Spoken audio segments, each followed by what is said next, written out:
नमस्कार, मैं हूं अशोक वर्मा। आप देख रहे हैं टीवी 20 न्यूज। देश और प्रदेश की खबरें देखने के लिए बने रहिए हमारे साथ।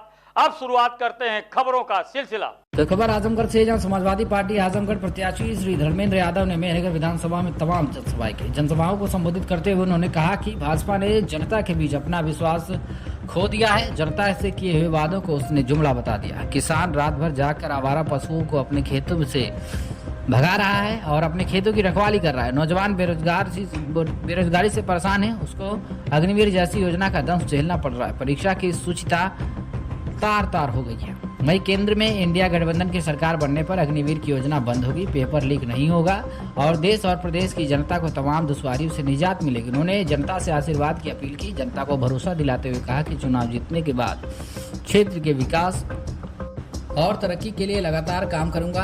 आपके मान और सम्मान की तथा पिछड़ों, दलित, शोषितों, वंचितों की आवाज को लोकसभा में मजबूती से रखने का काम करूंगा। बैठक में विधायक पूजा सरोज, कमला प्रसाद यादव, लाल बिहारी यादव, नंद किशोर यादव समेत बड़ी संख्या में कार्यकर्ता, साथ ही क्षेत्र की सम्मानित जनता उपस्थित रही। बूथ इंचार्ज, जून इंचार्ज और उपस्थित सम्मानित साथियों, माता बहन, आज हम सब समाजवादी साथी आप सबके बीच आने वाले लोकसभा चुनाव में वोट की अपील लेके आए और इस उम्मीद के साथ आए कि आप सबके सहयोग से, आशीर्वाद से यहां से एक बार फिर समाजवादी पार्टी का झंडा बुलंद होगा। ये अपील लेके आपके बीच आए। साथियों, आप सभी सत्य नेताजी को मानने वाले लोग, आर्य अखिलेश यादव जी को मानने वाले लोग, पार्टी के संगठन के साथियों की बैठक है। इसलिए मैं इस मौके पे कहूंगा कि कमर कस लीजिए। बीजेपी के लोगों को इस बार न केवल इस सेक्टर से, आपकी विधानसभा से, आपकी लोकसभा से, बल्कि पूरे देश से बीजेपी को उखाड़ना है और हटाना है। और इसलिए भी उखाड़ना है, हटाना है कि बीजेपी के लोगों ने जनता का विश्वास खो दिया है और जनता का विश्वास ऐसा खोया है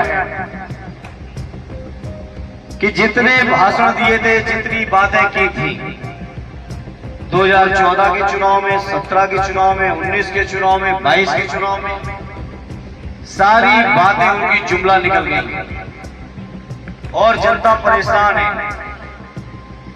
किसान परेशान है अपनी फसलों के मूल्य के लिए। किसानों को परेशानी है, रात रात भर टॉर्च और लाठी लेके अपने खेतों की रखवाली करते घूम रहे हैं। नौजवान परेशान है रोजगार को। माताएं बहनें तमाम तरह की चुनौतियां और परेशानियों का सामना कर रही हैं। पढ़ाई लिखाई से लेके जो योजनाएं आर्य अखिलेश जी ने चलाई थी, सारी बीजेपी ने खत्म कर दी। इन सभी चीजों से लोग परेशान हैं और समाजवादी पार्टी की सरकार को एक बार फिर बनाना चाहते हैं। समाजवादी सरकार बनेगी तो मेरे नौजवान भाइयों, एक भी पर्चा लीक नहीं होगा, बल्कि हर नौकरी परिणाम तक जाएगी, ये भरोसा दिलाता है। अग्निवीर की योजना के नाम पर जिस तरीके से 4 साल की नौकरी लगा के नौजवानों को बेरोजगार किया जा रहा है। हमारी फौजी भाइयों से बात हुई। फौजी भाइयों का कहना है कि 5 साल लग जाते हैं एक सैनिक को तैयार होने में